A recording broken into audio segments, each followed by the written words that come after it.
ibyo ndi kuvuga nibyo ngewe nkora. Iyo nywa ngewe uburyo ikaze, iyo nyweye urugero maze nko kurya nka nyuma y'isamba numva nshonje. urumva ko ifasha mu igogora. Yego, hari n'abantu barya bakabyimba mu nda, uwo muntu yakiga kuyinywa. Ikindi ushaka kugabanya ibinure byo kunda, hari igihe usanga uko gateye neza ariko yaba afite inda. Abenshi nibi byeri banywa. Abenshi nibi byeri banywa. Inzoga ziri mu bintu bituma umuntu azana inda. Iyo nyinyweye iranshitura, mpita nyine ndacangamuka, mpita mva mu ishyashya, iti nyine ikangura ubwonko bwanjye, mpita mpinduka nkamera ukundi kuntu. Rero umugabo ahora akeneye guhora yakangutse. Ntekereza ko we yamugirira umumaro ukomeye cyane nk'uwo tuzamenyera ku kawa.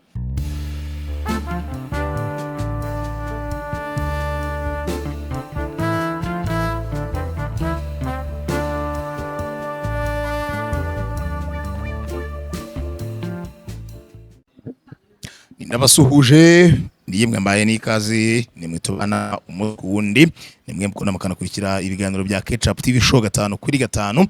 Ndi kumwe na Ketchup, yo nitwa Romeo Janvier. Ketchup, umeze fresh? Meze neza ndashima Imana. Nawe umeze neza cyane? Nanjye ngiye nasaraye Imana, sige nsarara cyane sinzi impamvu cyane pe.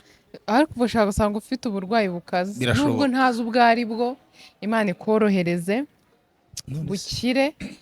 Yego, biraba byita ngo iki? Koga kuri uriya ni ukwicafuza. Ni ukwicafuza. Ni ukwiyanduza. Kwicafuza no kwikuraho umucafu.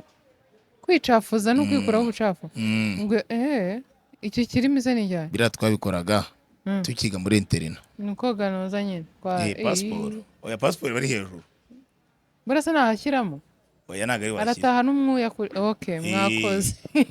Twogeraga mu rugo. Karakazi ndaragakoze mwana. Ariko ngewe urumva nagakoze niga mu 4 seconde. No niga nsoje troncome.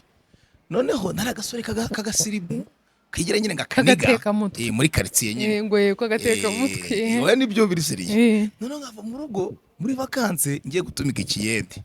Ngava mu rugo nambaye neza, muri baga arimo imyenda y'akazi. Nkagira nkagakubita fresh, namara kukamena ngahita nongera nkoga fresh, nkisiga utuvuta nkambara ngatana imugoro babaze ngombaye mu kazi kari seriye. Nagakoze ibyumweru 3. Navuye imyuna idasa umutuku. Kubera sinzi impamvu. Yasaga gute nk'umucanga? Nk'umucanga voila. Wari wahumetse inuza? Nakoraga ngewe muri zira fera beto. Nikoraga fera beto. Shani nk'umuntu ucuruza amakara. Uzamubaza. Nashatse umuntu ucuruza amakara y'inzobe ndamubura. Ari tsa muri karere gatari tako. Neza uyituribona rishyushya ahubwo ryatarihisha nk'isosi. Bari abantu ndabubaha cyane. Nimba abantu bakora akazi k'imbaraga bose ndabubaha. Ngewe njya ngira amatsiko y'ahana ryama. Uzi ko ryama nk'igiti. Ntago uri gusinzira kuko nk'ubwo buyede mbukora. Twakoraga kwa Nahinzira Kimisagara. Twategaga Kimironko. Twategaga rimwe rero. Rimwe twategaga hari ibyabaga ari mu gitondo tudakererwa akazi. Nimugwa tukava Kimironko n'amaguru paka Kimisagara. Neza mu gitondo uzagaruka. Wajyaga mu nka saa 3. Ugahita urya ugahita uryama. Saa 11 ukaba wabyutse. Nyabugogo n'amaguru uhita utega Kimironko. Imana ijye yorohereza umuntu wese ukora akazi k'imbaraga, ikindi kamuha amafaranga make. Niyo gatanga ubundi. Bitandukanye n'aba mu bihugu byateye imbere. Ubu usanga bafite famiye nini. Abari nini. Noneho babandi bacishije ku maguru hejuru ntago bahanyujije. Abanyujije ku hejuru hasi ntago bahanyujije. Nyine birahuriramo hagati. Amazi yarabuze. Umwe aratiza undi. Umwe aramutiza igihimba cyo hasi agenda yumva ko yakeye. Uriyenza kenja. Kuri Imana ijye ibashyiriramo imigisha. Noneho warangiza wa mugani nk'utuntu njya mbona. Warangiza ukaba umeze kuriya umugore aguhamagara utitaye cyane abagore bawe. Nabo bagore bawe urimo. Uzi ko hari ikintu ushumuriza umuntu gukora? Yego, cyane cyane nk'ubusambanyi nibyo. Nk'ubusambanyi uzi ko abantu babushumuriza bagenzi babo. Niba wicaye ahantu nge nawe twahuye, hari n'abandi bantu nk'abagabo 5 ari nge mugore urimo ngenyine. urugero nk'uwo mugabo wanjye akambwira ibyo bintu usibye ko uwanjye atabikora ubwo ndi ahantu hari abagabo bazi ibyo mba ndimo buri munsi akajya ahora akubwira ko ari byo bintu urimo uzi ko bigera bukaba ariko ubundi icyo kintu ahora ambwira mu bandi ngomba kubakuramo ni iki kimwe nk'umugabo usibye ko abagabo akenshi hari badakunze kubikora abagore nitwe tubikunda wanze kunyitaba kubera uri kumwe n'abo bagore bawe wanze kunyitaba kubera uri muri izo nki zawe wari uri ntuzi ashobora no kuba adakora akazi wenda agasaba kwikorera ibuye cyangwa ikindi kintu ariko mu kazi arimo cyangwa umuntu bari kuvugana akaba atafata telefone bigahurana n'uko umuhamagaye ugasanga ubigize ubukwe niba ari n'ingeso y'umuziho ntukirirwe uririmba iyo ndirimbo n'uwumva atakwitabye jya umenya ko ari ibyo arimo ariko nimba uzi ko atari ingeso ntugahora ushumuriza umuntu ikintu ngo uriya mukobwa se ngo gutyo aho gutuma uwo mukobwa hari ikintu ashaka kuko abavuga uti umugore wanjye ni umuhanga mu kureba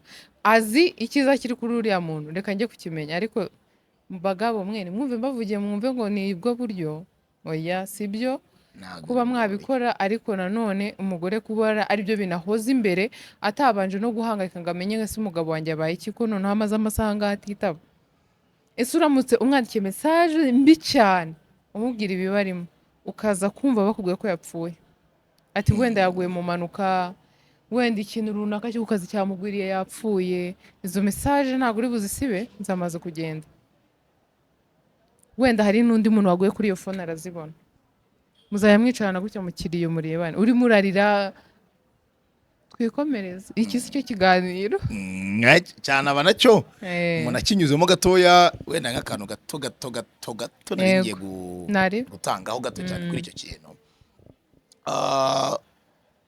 burya nta muntu ugukeka ibintu atakuzi iyo ngeso ni ukuri ntabwo umugore yanjye yambwira ngo ubwo uri mu mayoga atazi ko nsanzwe mu inzoga iyo umugore aguketse ko ushobora kuba uri mu bagore cyangwa umugabo agukeka ko ushobora kuba uri mu bagore umugabo akagukeka ko ushobora kuba uri mu bagabo hari sayini aba agufiteho hari ukuntu aba akuzi kutari kwiza rero ntabwo nabyemera umva impamvu sibyo hari igihe aba ari nabwo biri kuza ari bishyashya ariko kubera ko gukinya aricyo atekereza reka nkubwire impamvu nuko ari byo bintu twishyizemo abantu bari kuri ino si kubera iki se wenda hari aho wari wumva umugore avuga ako kazi kawe wari uri nyine ngo akubwire ngo wari uri mu kazi niyo mpamvu waza kunyitaba hari ahantu ubizi kuki bose aricyo kintu bagwishaho ahubwo nuko azi ko iki gukora muri runaka ushaka kuba ugihuriramo n'abagabo sibyo kandi ari kumva ko nta wundi muntu wakubuza kumwitaba kuko uri kumwe n'umugore mugenzi wawe aba yumva uri bwitabe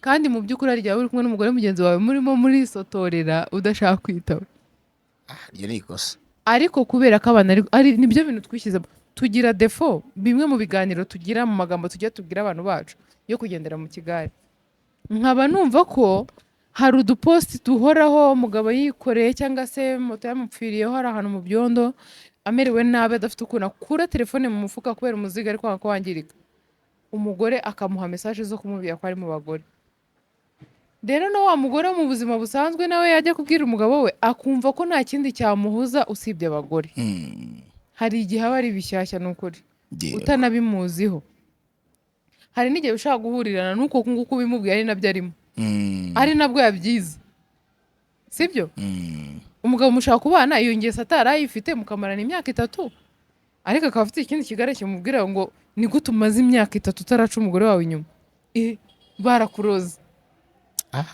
bikabose ngo utaraca yego nyine wenda bashobora kubiganira sibyo umugabo yagize imana abona akazi kamugira bizi tubyemere kuva kwa mbere kuza kuwa gatandatu abahuze ku cyumweru aryama nk'igiti nyine wenda si ubundi bwitonzi ariko bibaye kubera ubwo buzima ako rimwe kwa munsi wo ku cyumweru yigomwe akaba ari kumwe n'inshuti ze z'abagabo babiganiraho yababwira ko bitaraba bakamugira umusazi ukumva baramubwira ati gutumara imyaka 3 utaraca umugore wawe inyuma ati reka niba bari bagiye ahantu runaka bakamushakira n'umukobwa yagenda rimwe akaba nyine yapayutse ejo n'ejo bundi ntabwo baba bakimushakira umukobwa abahura nabo nawe yazanye ubu sibyo hari igihe rero bihura na wa munsi uri kumwe n'uwo mukobwa ari wo wa mbere umugore we akaba ari nabwo abikubwiye ariko nanone hari n'igihe umugore wawe aba abizi ko ari ingeso yawe yabikubwira ati abo bakobwa muri kumwe nimutandukana nabo uza kumpamagara n'ubundi akaba abizi. Niyo mpamvu navuze ngo nimba usanzwe ubizi ko umuntu wawe iyo ngeso ayigira. Hano abagore benshi barabizi ko abagabo babo baca inyuma, ababikora cyane barabizi. Aba yarabyakiye akamubwira ati nutandukana n'uwo mukobwa muri kumwe aha n'aha ndetse ananahazi uze kumpamagara. ntago nataha. Kubera iki? Yaba yanyiteguye n'amazi ashyushye. Reka erega biriya hari akantu numvishije ko kugira umujinya muri uwo mwanya uba ufite uburwayi bwo mu mutwe. ngo ngiye ndenda gupfa. Ubwo urarwaye uzashaka umuganga, kubera nyine umujinya uzareba iyo ufite uba wabaye ikindi kintu, nta nubwo uba uri umuntu. Niyo mpamvu umujinya ukoresha ibintu bibi. Hari umujinya wari wabona ukoresha umuntu ibintu byiza se? Uba wagize uburwayi bwo mu mutwe. Niyo mpamvu iyo uwo mugore yabugize nyine bukamurenga ashaka kumena amazi. Wavuze ibyo wowe umutwe kumena n'amazi n'ikibe byarangiye. Twinjira mu kiganiro. Okay. Ubwire mwana. Mu minsi ishize twaganiriye kuri TV ho gatoya tunavuga ati ushaka kunywa TV n'ibyo bitandukanye, ariko se imaze iki mu mubiri w'umuntu? Imara iki umuntu ku buryo yanywa TV? Abenshi bayita ikiyobyabwenge. Hari umumotari wanjye anyambwira ati wa mutipe we, iyo ukoze kuri ka TV aturazirika, aturubariro waziritse uziturwa niyo mu ijoro. Uvuze kuzirika unyibutsa umunsi ubivuga nyine wayibonye. Ngereka mbanze nshimire mbere na mbere umuntu w'inyamirambo wamaye ubusobanuro bwimbitse kuri TV. Naramubajije kubera ko numvaga nshaka wenda kuyimenyaho ibindi byinshi birushije wenda bike narinzi, ansobanurira ibyazi. Nyuma y'aho ngaho njya no gusoma. Yego. Buriya hari ibintu wumva ariko niyo usomye ureba nyine uburyo noneho ushaka kuvuga uti ibi bintu nibyo, cyangwa se wa muntu nawe ntago abizi. Mbaze mushimire cyane. TV rero impamvu ari ikiyobyabwenge ibamo ngo kafeyine. Ibamo kafeyine. Urumva? Niyo mpamvu iyo uyinyweye utinze ushobora kutabasha gusinzira neza nimugoroba. Ni nayo mpamvu ntekereza ko hari abantu bamwe na bamwe yagize addicted. Ubu se bampimye bayimbonamo buriya. Maze imyaka 10 ni myinshi. Igera nko ku 10 cyangwa irengaho 10 n'ingahe. Nese ubwo hari ubwo mbishaka nko kubyipimisha ku bushake najye. Ntago mbizi. Nagubiza. Okay. Nshaka kuzamenya ikindi kintu nimba nta ngaruka nyine ishobora kuba yanera maze nk'indi myaka nk'10 nyine. None ifite kumara indi myaka irenga 10 yewe. Yego. Ubwo ngiye nyura mu byo ngomba kunywa. Kubera ikintu cyangira addicted cyose ntago ugishaka. Ntago mba ngishaka. Gusa ikiza ntago mba nkunda ikintu nagira addiction. Unkimara kumenya ko ibamo kafeyine, hari umuntu wize kumbwira ngo igirira ngo ikintu ngo kiba ngo mwitabi bita gutera nikotine. Ego. Niba mwitabi? Ego. Nikotine mu intore zaki. Urumva? Ibyo ngibyo nabyo nkeneye kuzamenya neza, ariko nikotine siba mu byo kunywa simbizi. Sinzi nayirimo, ariko yapfuye kubimbwira byo kugerageza, ariko icyo namenye nuko ngo ibamo kafeyine. Hanyuma ambwira ko TV ifasha ubwonko kuba irinda ubwonko gusaza imburagihe. Ufite ikintu ukuntu ari cyiza. Hari ukuntu duhura n'ibintu byinshi no kubera ubuzima turimo, kwa kubukoresha sana ugasanga usigaye ufite akantu ko guhora wibagirwa ibiki, ariko iyo uyinywa iragufasha. Ubwo igufasha nk'ibyo bintu byo kwibagirwa nyine biri aho bya hato na hato. Ikindi ntarinzi numvaga gikomeye cy'ingenzi nuko TV ishobora kugufasha gusa neza. Ituma umuntu agira uruhu rwiza. Gukamura amavuta mu ruhu. Yego. We ngewe nari narishyizemo ko ifasha cyane ku binure byo kunda, kubera ko nabonye ngewe ari byo natangamo nk'igihamya. Ariko muri rusange ifasha umuntu kuba yagira uruhu rwiza. Urumva ikuramo ibintu bidakenewe kandi tuzi ko ari siporo gusa. Ikindi igafasha ku bintu bijyanye n'iby'umuvuduko w'amaraso, ishobora kukurinda kugira ibyo bibazo. Ikindi n'iby'umutima no kurwara umutima, utibagiwe nyine no kuba yagufasha gutakaza ibiro. Ibyo nabyo birimo cyane. N'amaraso agatembera neza mu mubiri. N'amaraso agatembera neza, za kanseri ishobora kugufasha nyine. Urugero ushobora kuba ufite ubwo n'amahirwe n'imyaka nka 80% yo kurwara kanseri, ariko babifata bishobora kumanuka cyane bikajya munsi ya 50. Kuyifata ntabwo ari ukuvuga ngo nayinyweye uyu munsi, wenda uyu munsi turi kwa mbere ngo nzongere ku wundi wa mbere. Oya, teveri ni nk'ukuntu umuntu anywa amazi.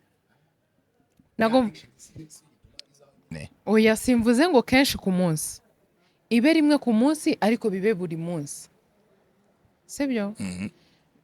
Amazi iyo tuyanywa nta gahunda, abenshi abantu benshi ngewe nzi amazi bayanywa nta gahunda bashyizeho, ariko ngiye ku giti cyanjye ngira amasaha nywera amazi ku buryo iyo arenze ntashobora kuyanywa, mu buryo bwo kwirinda ko hari ibintu byaza kumbangamira ndyamye.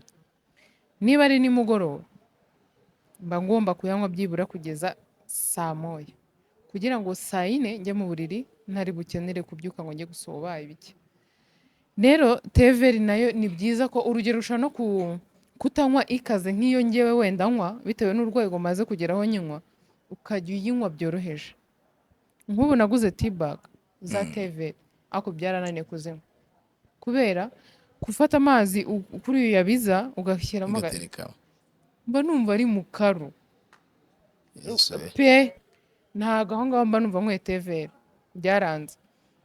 Nagerageje kuyifata nyishyira muri keto ndabiteka biranga, numva ntago ikoze. Ariko iyo nywa Nyamirambo aho uzajya kwipimisha bakandebera ko itangize ntuzi. Oya, addiction iyo urayifite iteye ubwoba, ibyo ndabizi ko nyifite, ahubwo nkeneye kumenya mu maraso yanjye ukuntu bimeze.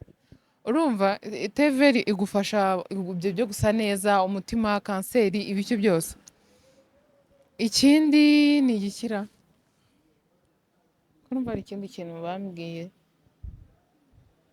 memoriza. Ubundi ngira utubazo duke nkwibariza, duke cyane nkwibariza tujyanye n'iyo teveri.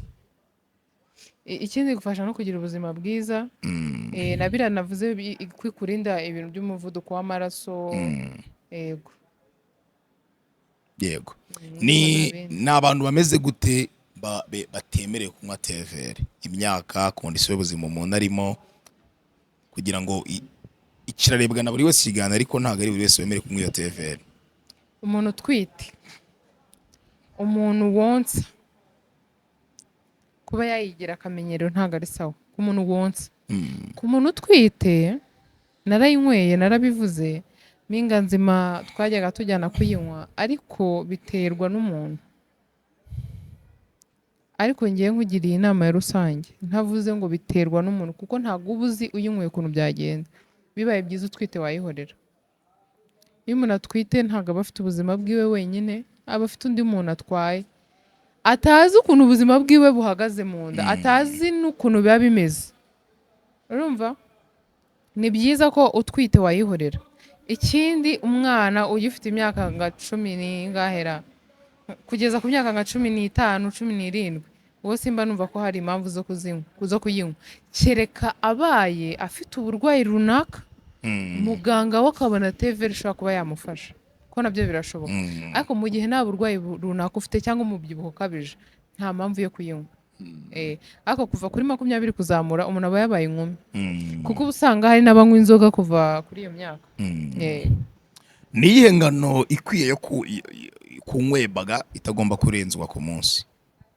Aho naba ngiye kukubeshya, kuko hari nk'abantu bakoresha izo T-bag arijya babinywa nk'icyayi gisanzwe cya mukaru, kandi hari abantu bakunda mukaru ayinywa mu gitondo, mu gitondo ubwo saa 2, saa 4 akayinywa, saa 8 akayinywa. Iyo idakaze mba numva nanjye uyinyweye gutyo nta kintu yagutwara. Ariko ikaze cyane ifite ukuntu iguteramo akantu ko kugira gutya ko kuzungera ntabwo byagukundira kuko uyinywa cyane, ikindi iranagusonzesha. Njyewe ibyo ndi kuvuga nibyo njyewe nkora. Iyo nywa njyewe uburyo ikaze, iyo nyinyweye urugero maze nko kurya nka nyuma y'isamba numva nshonje. urumva ko ifasha mu igogora.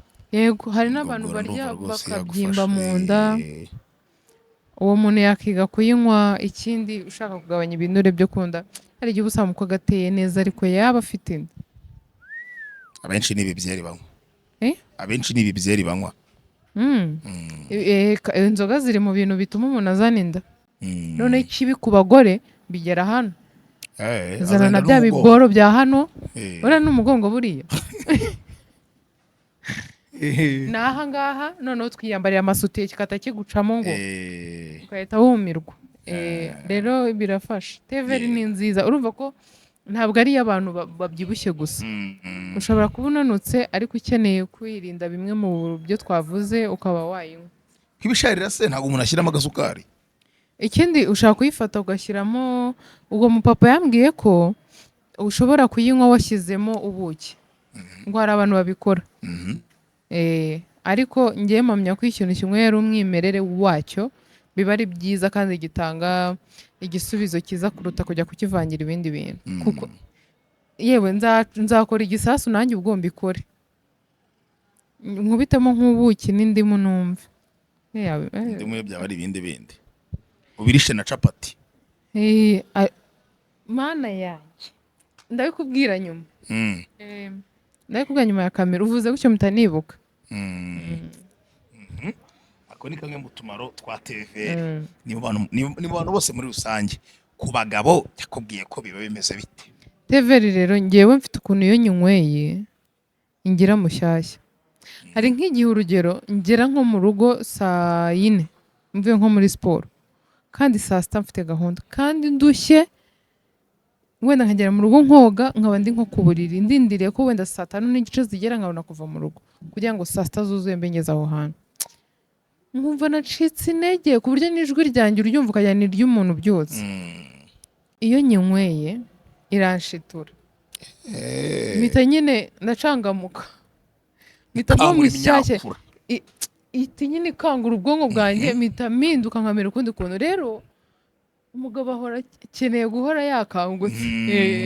Ntekereza ko we yamugirira umumaro ukomeye cyane nk'uwo tuzamenyera ku kawa. Tugomba kujya kureba uriya muviye hakiri kare. Wa mubarista. Oya se uriya ni umubarista. Wa muviye twaguzeho capati.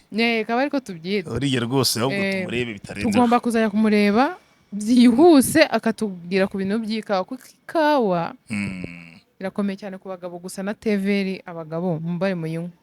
Tunywe TV abagabo. Cyane abagabo tunywe TV. Abagabo munywe TV. Ko banywera mu kantu kangana gutya. Erega ubujyango nyinshi. Urabona buri bisharira. Ntago bura no kunywera mu kantu gato bituma unywa byinshi. Uzarebe umuntu akuzanira urukombe runini rurimo TV rwana yihaga utarayinywa. Akiri kunywera muri gatoya n'ikawa kandi nuko ubu unywa gake gake mu kanya urongera ukanywa kandi gashira ukigashaka. Ni nka kwa kundi usanga ahantu batetse isosi ngo nuko hari buza abantu 5 bayigize Nyabarongo kare byatari kuruta uko wakora isosi iringaniye uyiriye akayirya imeze neza iryoshye atari nyinshi. Yego. Ngiyo uyinyweye nijoro wowe ngo ubura ibitotsi. Iyo uyinyweye nijoro ntago ari byiza pe. Wowe ntago bikubera byiza nijoro. Ntago bimbera byiza, ariko naje gusanga ari n'ibya rusange. Ushobora kubibona ariko nturyame neza nkuko bikwiriye, kandi buriya kutaruhuka nabyo ntago biba bikenewe. Kimwe mu bintu bikenewe ni ukuruhuka, kutaruhuka ntago bikenewe. Rero niba uzi ko hari ikintu ufata kikubuza kutaruhuka, ikiza nuko wagishyira imbere mu masaha. Ngewe isaha ya nyuma ibaho nishyizemo ariko igingora ni ya saa 9 gufata TV. Saa 9 nimugoroba.